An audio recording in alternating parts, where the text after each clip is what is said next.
Assalamualaikum warahmatullahi wabarakatuh. Selamat datang kawan-kawan semua di channel Riam Biru. Terima kasih banyak untuk kawan-kawan semua yang sudah berkenan hadir di channel ini. Dan kali ini ada satu cerita datang dari Mas Rahmat di Jawa Timur. Mas Rahmat tidak menyebutkan dari daerah mana.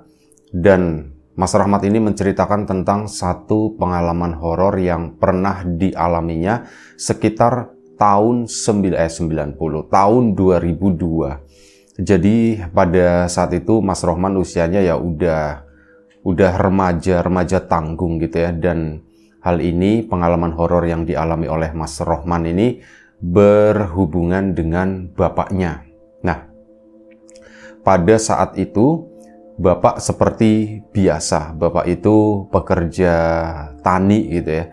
Nah, berangkat pagi, nanti sore kan pulang, siang juga kadang pulang dan sebagainya. Mas Rahmat sendiri waktu itu tuh udah lulus SMA dan memang belum bekerja dan tidak berpikir untuk bekerja waktu itu. Ya, pikir dia, aku itu udahlah, aku mau nerusin bapak gitu ya, entah bertani atau mungkin beternak, melihara kambing dan sebagainya.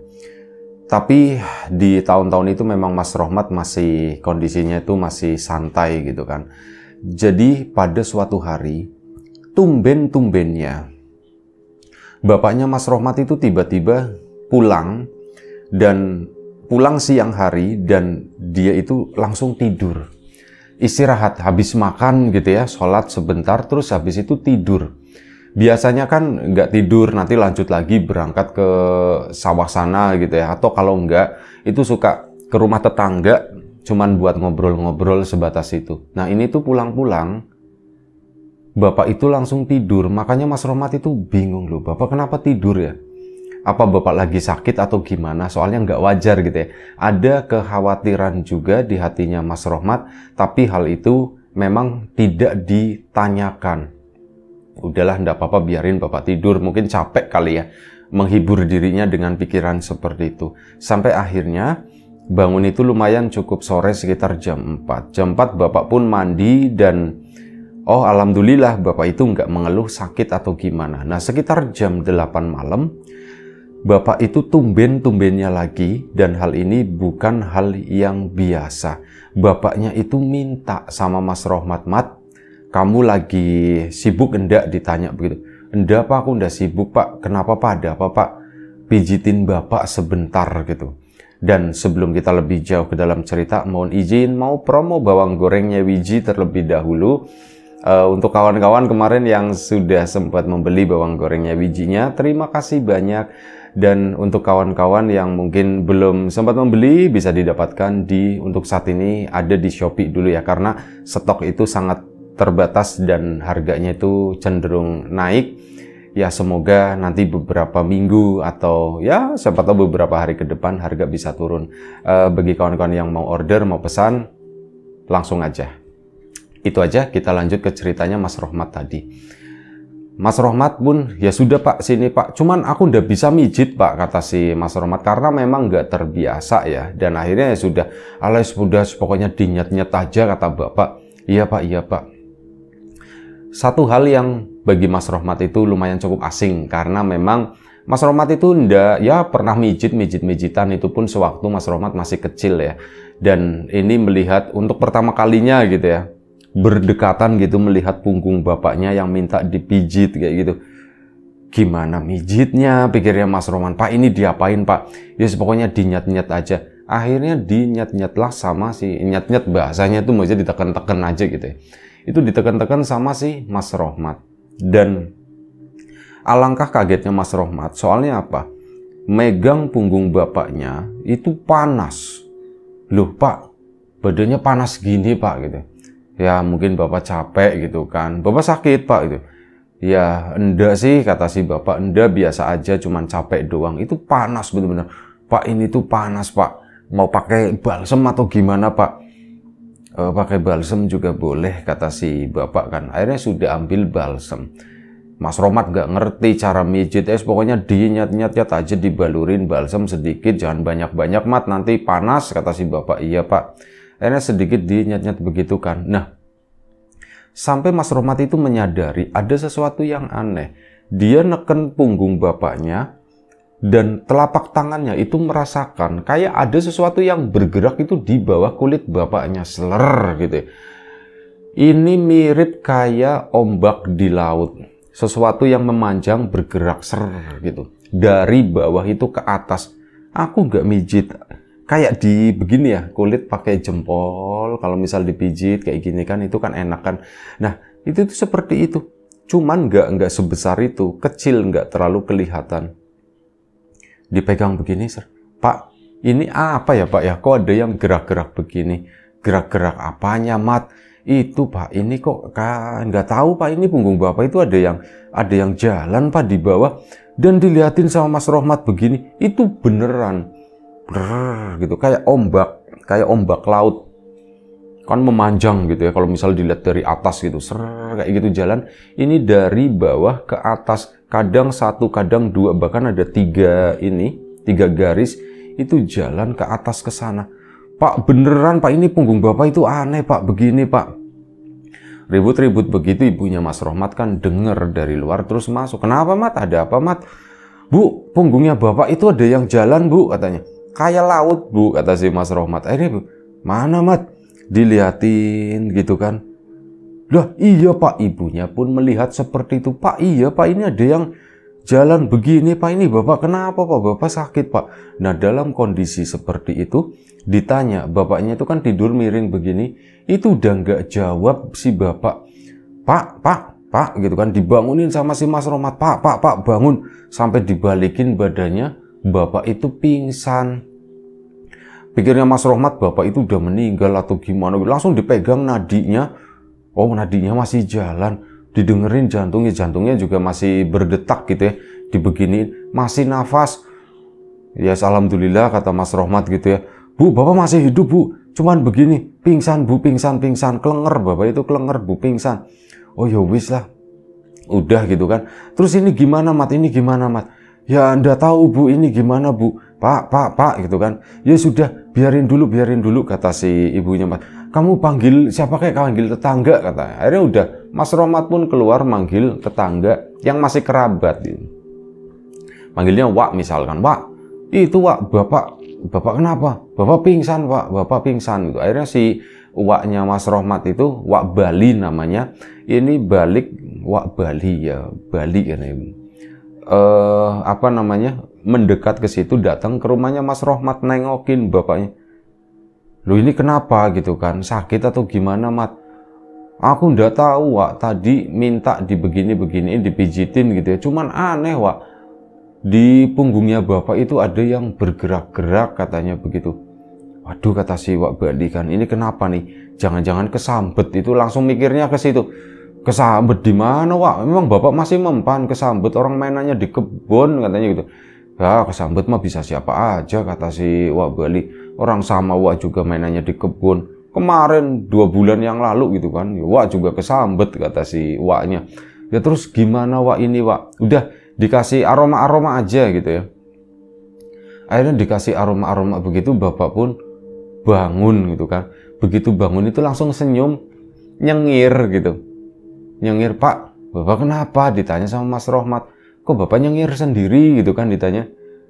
Nggak tahu Mat, Bapak juga bingung. Emang Bapak kenapa gitu. Bapaknya pun begitu. Emang Bapak kenapa? Bapak itu pingsan Pak. Nah masa Bapak pingsan gitu? Iya Pak, Bapak pingsan gitu kan. Oh, Bapak pingsan, nyengir. Jadi Bapak itu kayak malu gitu ya. Ini aku habis ngapain? Kayak orang bingung lah. Orang kalau pingsan bangun kan itu suka bingung. Nah, ini bapaknya itu bangun, bingungnya itu dengan cara tersenyum, nyengir. Ya Mas Rohmat sempat khawatir gitu kan. Bangun-bangun kok nyengir seperti ini. Tapi alhamdulillah kondisinya pun bapaknya Mas Rohmat itu sadar. Dan si Wak Bali pun akhirnya nanya-nanya, Man, kamu gimana Man gitu. Anu Mas, nggak ngerti gitu. Kamu itu tadi siang habis kenapa? Habis ngapain atau apa? Hari ini tuh ada sesuatu yang nggak biasanya atau gimana? Iya Mas, ini ada anu gitu kan. Kenapa Pak? Mas Rohmat pun akhirnya nanya, emang kenapa Pak? Nggak tahu tadi siang. Nah tiba-tiba Bapak itu batuk. grok grok grok dan bapak itu batuk keluar darah. Kan pada panik semua, Mas Rohmat, ibunya, Wak Bali juga ikutan panik gitu kan. Duh, ini kenapa? Sebentar, nggak kepikiran waktu itu ke rumah sakit atau gimana. Bapak juga, udah enggak apa-apa. Ini darah kotor, kata bapak itu bilang begitu. Ini darah kotor keluar. Sebentar, tak keluar dulu, Mat, jagain bapakmu. Wak, mau kemana? Ditanya kan. Oh, sebentar. Akhirnya keluar. Ternyata Wak Bali itu manggil seorang mbah di kampung tersebut yang memang usianya udah tua dan memang terkenal gitu ya di kampung itu. Dipanggilah sama si Wak Bali tadi ke situ. Ya utak-utuk si Wak Bali pergi itu sekitar 15-20 menit terus sampai lagi ke situ bawa seseorang si mbah. Mbah, ini mbah, kenapa nih mbah? Langsung dilihat. Lah, kamu tadi siang kenapa ini? Katanya. Lah, ditanya begitu kan sama si mbah tadi. Anu mbah, aku itu ndak ngerti mbah gitu. Iya, kamu ini kena nih, kata si mbahnya langsung begitu. Kamu ini kena nih, kena di itu ya. Kena di pohon randu, katanya begitu. Si bapaknya Mas Rohmat akhirnya kaget gitu. Loh mbah, kok tahu gitu? Ya iya tahu lah, katanya. Gimana apa yang terjadi itu? Mana minta minyak kayu putih, katanya. Minta minyak kayu putih terus dipijitin bagian kakinya. Di situ si bapaknya Mas Rohmat pun cerita sambil cerita. Gimana cerita? Akhirnya cerita, jadi gini mbah, aku tadi siang itu kan ya seperti biasa, bukan siang sih, waktu mau balik ke rumah ini lewat jalanan situ kan yang di Randu. Jadi memang ada lahan kosong dalam artian itu kebun, dan ya memang di situ terkenal angker karena apa, anak-anak kecil juga dilarang main di area situ ya, karena banyak ularnya juga, karena memang masih rungsep kayak gitu ya, masih gelap, jarang atau hampir nggak pernah dijamah orang. Kalaupun dijamah ya mungkin bisa berapa bulan sekali orang masuk ke situ. Nah, kondisinya semacam itu ya, aku lewat situ tadi dan aku ada yang manggil, katanya. Yang manggil siapa? Ada seorang laki-laki, dia itu minta tolong mas, tolong gitu kan. Minta tolong, ya sudah aku pun ke situ, sepeda tak senderin, aku masuk ke kebun sana. Jaraknya nggak terlalu jauh ya. Dan di situ di depan mungkin dari jalan jaraknya sekitar 10 atau 12 meter itu ada pohon randu. Itu randu gede banget, itu randu alas mungkin ya. Itu gede banget, dan ya di area situ si laki-laki jaraknya deket, paling sekitar 2-3 meter dari pinggir jalan di antara semak-semak. Minta tolong, orangnya itu jongkok. Dan udah si bapaknya Mas Rohmat pun mendekat ke sana. Mas, kenapa mas? Nah, si laki-laki tersebut itu begitu didekatin begini, ini sepertinya lagi ngambilin sesuatu. Itu warnanya tuh putih, dan pas dilihat itu garam krosoknya itu tumpah. Dia itu bawa kantong goni, dan kantong itu terlihat jatuh, garamnya itu berserakan di sana. Dan si bapaknya Mas Rohmat pun akhirnya, mas tolong mas, ini dibantuin mas, dimasukin lagi ke sini. Lah tapi ini pak, ini udah kotor, udah campur tanah, gimana? Ya ndak apa-apa, masukin aja. Pak, emang pikirnya bapaknya Mas Rohmat ya, harga garam pada waktu itu kan ya ndak terlalu mahal, apalagi harga garam krosok semacam itu. Di rumah bapaknya Mas Rohmat itu banyak, dan ngomong, Pak, sampean garam gini aja nyampe diambilin begini, kalau mau tak gantiin pak, di rumah saya itu banyak, kata si bapaknya Mas Rohmat. Nah si bapak tadi, kamu itu sombong, malah dimarahin, kamu itu sombong. Aku itu minta tolongnya diambilin ini, bukan mau minta garam kamu, kata si bapak. Loh, sampean kok marah gitu, kata si bapaknya Mas Rohmat. Aku kan kesini mau bantuin sampean, sama ya itu biar nggak repot-repot ngambilin garam seperti ini. Kamu sombong, lagi-lagi bilang begitu. Kamu itu sombong, awas kamu. Itu malah dimarahin. Ya sudah, aku pun pergi, kata bapak Mas Rohmat. Orang mau ditolongin kok malah ngegas, kata si bapak kan. Karena sudah si bapaknya Mas Rohmat itu kan balik ke sepeda ya sambil ngomel-ngomel gitu. Nengok ke sana, si orang itu tuh udah ndak ada. Terus sudah bapaknya Mas Rohmat pun asem gitu kan. Aku mau nolong orang kok malah diomel-omelin, dikatain sombong. Padahal aku itu ya niatku tuh baik. Aku mau ngasih ini gitu kan, mau ngasih garam, kalau mau tak gantiin biar itu udah garam campur tanah begitu, diambilin sama si bapak. Sampai akhirnya bapak itu berpikir, jangan-jangan garam itu sebegitu berharganya gitu ya. Mungkin itu bukan garam biasa atau apa gitu ya, sampai orang itu ya rela-rela diambilin meskipun udah campur sama tanah. Alay, sudah jalan aja bapak itu. Nah cuman apa, begitu sampai rumah Mat, nggak tahu badan bapak itu badan ngerasa nggak enak banget, rasanya itu berat banget gitu kan. Ya sudah, bapak kan akhirnya tidur siang. Nah, itu bapak akhirnya sakit lah, badan itu jadi nggak enak seperti ini.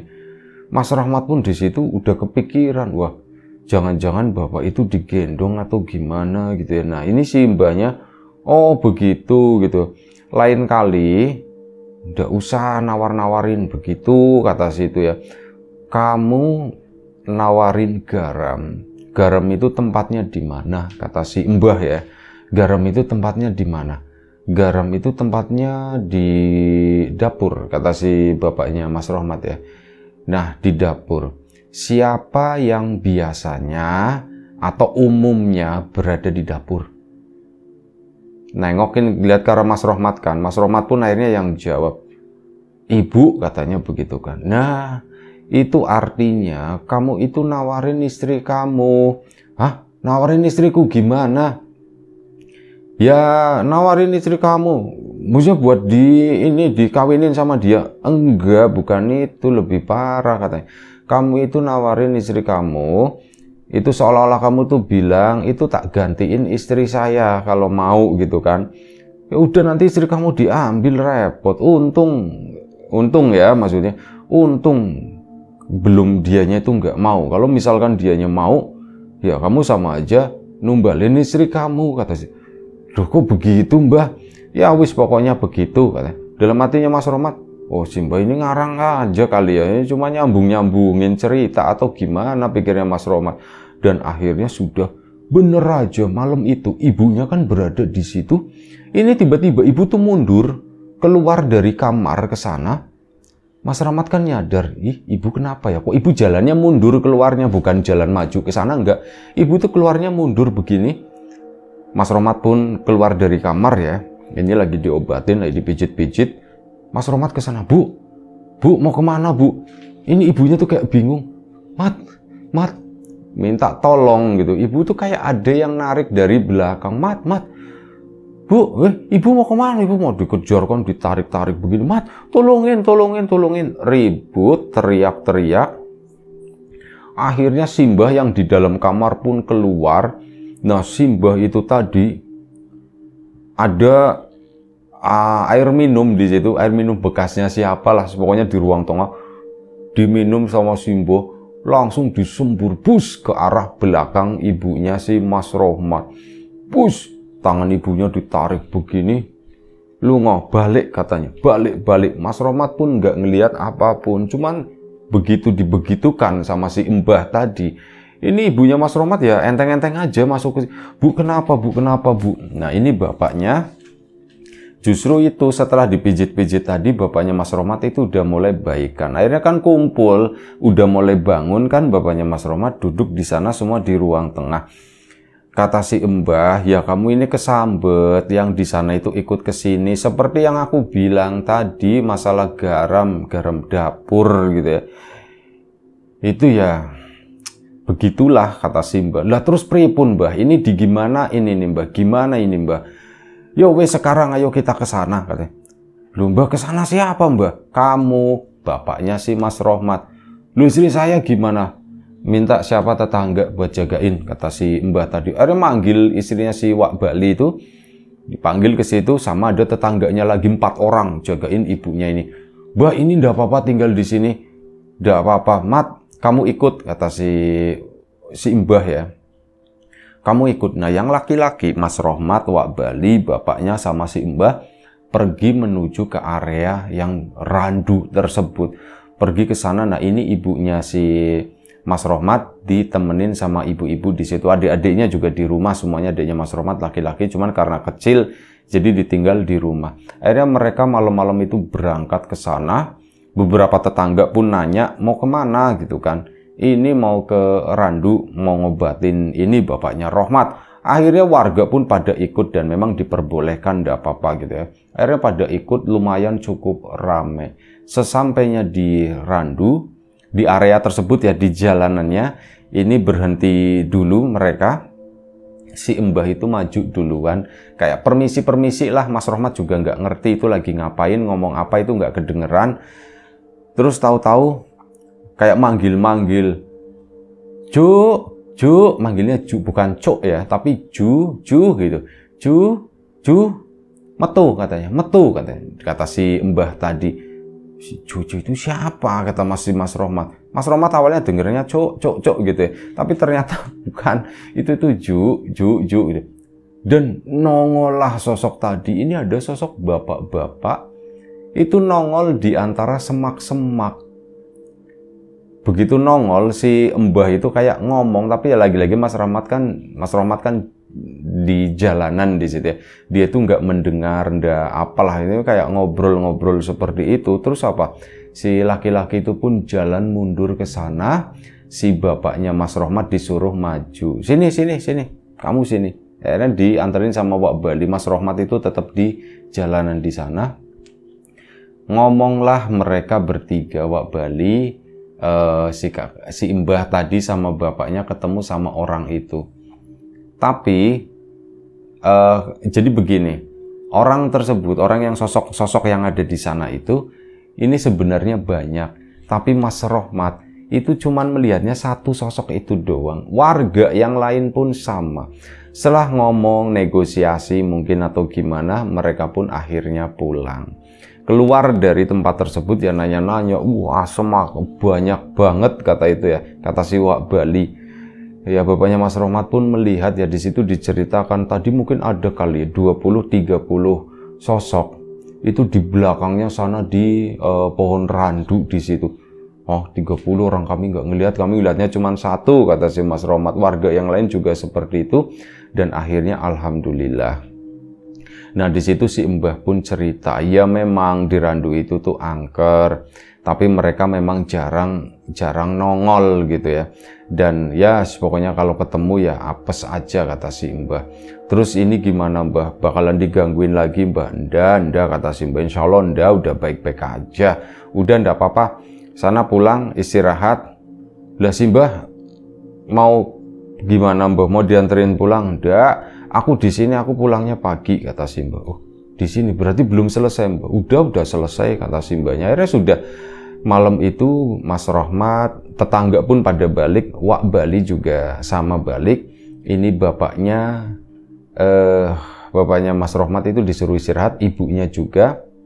Dan ya Mas Rohmat nggak bisa istirahat lah tentu saja. Si Mbah itu duduk di ruang tamu di sana sendirian. Sampai akhirnya Wak Bali pun diminta nemenin gitu sama si Mbah. Si Bali udah pulang, udah masuk rumah belum ya? Nggak tahu Mbah, kenapa Mbah? Suruh kesini buat nemenin katanya. Akhirnya si Wak Bali dipanggil lagi, nemenin si Mbah tadi di ruang tamu di situ. Mas Rohmat pun di ruang tengah di sana, takutnya butuh apa-apa gitu kan. Jadi bilangnya sama Mas Rohmat aja, bapak ibunya masuk ke dalam kamar sama adik-adiknya. Mas Rohmat tidur di ruang tengah di situ dan kedengeran ngobrol, tapi suaranya itu nggak cuman si Mbah sama Wak Bali doang, tapi ada beberapa suara lain. Ya kayak mereka tuh ngobrol kayak sekumpulan orang-orang laki-laki yang lagi duduk melingkar di ruang tamu gitu ya. Mungkin kalau dihitungannya si Mas Rohmat itu sekitar ada 5 orang, ada 5 suara yang berbeda di sana.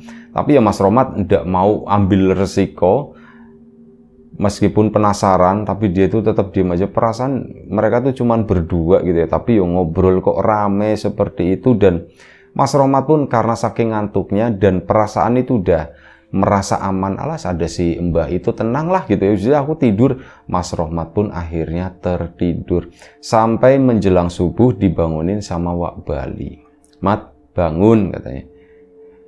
Iya Wak mau pulang, si Mbah juga mau pulang. Oh iya. Terus, Bapak gimana? Udah ndak usah dibangunin dulu, biar istirahat katanya. Udah, kami pulang, Mbah matur nuwun ya. Akhirnya apa? Pulanglah mereka ke sana. Si Mas Rohmat sendiri akhirnya nganterin gitu kan. Nah begitu balik, ini Mas Rohmat ngelihat asbak kan. Asbak itu banyak banget puntungnya, tapi yang puntung rokok itu normal jumlahnya gitu ya. Ya mungkin itu Wak Bali sama si Mbah itu. Sisanya itu enggak, sisanya itu enggak tahu itu apa, kayak kayu-kayu. Kayak kayu potongan panjangnya 2-3 cm seperti itu, ujungnya itu terbakar. Ini yang rokok begini itu siapa? Mirip kayak rokok ini ya dulu ya, Sariawan itu loh. Kayu Sariawan itu ya, yang zaman dulu tahun 90-an itu banyak, sekarang udah hampir ndak ada, udah susah nyarinya. Itu mirip seperti itu, bekas diisap kan. Ini apa sih kata, dan itu banyak asbak itu tuh penuh, udah munjung begini. Sebanyak ini mereka itu ngepus tadi malam, tapi kok asapnya tuh ndak ada, kok asapnya ndak masuk ke ruangan ini gitu ya. Akhirnya sudah Mas Rohmat ini kan aktivitas seperti biasanya, Wak Bali itu tidur. Nah sore harinya nanya, Wak apa sih sebenarnya yang semalam terjadi Wak? Semalam katanya pengalaman pertamanya Wak ngobrol sama yang bukan orang, katanya begitu kan. Wah wujudnya kayak gimana? Wah wujudnya kayak gitu, kayak orang, cuman ya mukanya itu beda lah, mukanya tuh nggak enak buat dilihatin, tapi ya mereka tuh baik-baik, mereka tuh ngobrol kayak gitu. Wah itu rokok, ya itu mereka ngerokoknya itu kata si ini ya. Oh gitu Wak, berarti itu yang ini siapa Wak? Yang nyediain Wak? Si Mbah itu udah bawa ternyata dari rumah. Oh gitu. Iya kok Mbah tahu bawa seperti yang nggak tahu kalau itu urusan itu, tapi si Mbah bawa satu begini, satu gulung gitu ya. Itu ya diisep sama mereka katanya. Dan ngisepnya tuh lucu ya, cuman dibakar taruh di asbak, terus kayak diisep tapi dari jarak jauh gimana sih kata si Wak Balinya. Ya pokoknya Wak Bali juga ndak terlalu ngerti apa yang terjadi malam itu, tapi malam itu tuh mereka ngobrol-ngobrol biasa, cerita-cerita, ya nyambung, bahas kereta, bahas radio, bahas jalan raya, bahas puasa, ngalor ngidul tuh nyambung semuanya gitu. Dan ya sudah, alhamdulillah setelah itu semuanya itu baik-baik aja. Dan Wak Bali juga ditanya-tanya nggak terlalu ngerti ya. Mas Rohmat sendiri ya segen mau nanya ke si Mbah gitu kan. Akhirnya udah dibiarkan aja. Alhamdulillah bapaknya Mas Rohmat pun sembuh, ibunya juga nggak digangguin lagi. Dan Mas Rohmat sampai sekarang itu belum tahu persis apa sih yang sebenarnya terjadi gitu ya. Mas Rohmat hanya menceritakan kejadiannya seperti itu, tapi inti dari semuanya itu apa, Mas Rohmat nggak ngerti. Nanya ke bapaknya juga, bapaknya tuh nggak ngerti, masih banyak kebingungan di sana sinilah. Dan ya ceritanya memang berakhir seperti itu. Terima kasih Mas Rohmat atas ceritanya. Kawan-kawan di rumah juga terima kasih banyak atas support dan dukungannya, apapun itu, kawan-kawan subscriber, kawan-kawan membership, kawan-kawan yang udah kasih support dalam bentuk super thanks ke Riam Biru, terima kasih banyak. Kawan-kawan yang udah ngasih like, udah nge-share ke yang lainnya, kawan-kawan yang udah ninggalin komentar juga terima kasih banyak. Doa terbaik dari kami untuk kawan-kawan semua, semoga selalu diberi kemudahan dalam hal apapun, termasuk kemudahan dalam hal rezeki, yang sakit segera diberi kesembuhan, yang sehat tetap dijaga kesehatannya. Kawan-kawan yang sudah memesan bawang gorengnya wijinya juga terima kasih banyak. Baik, itu aja.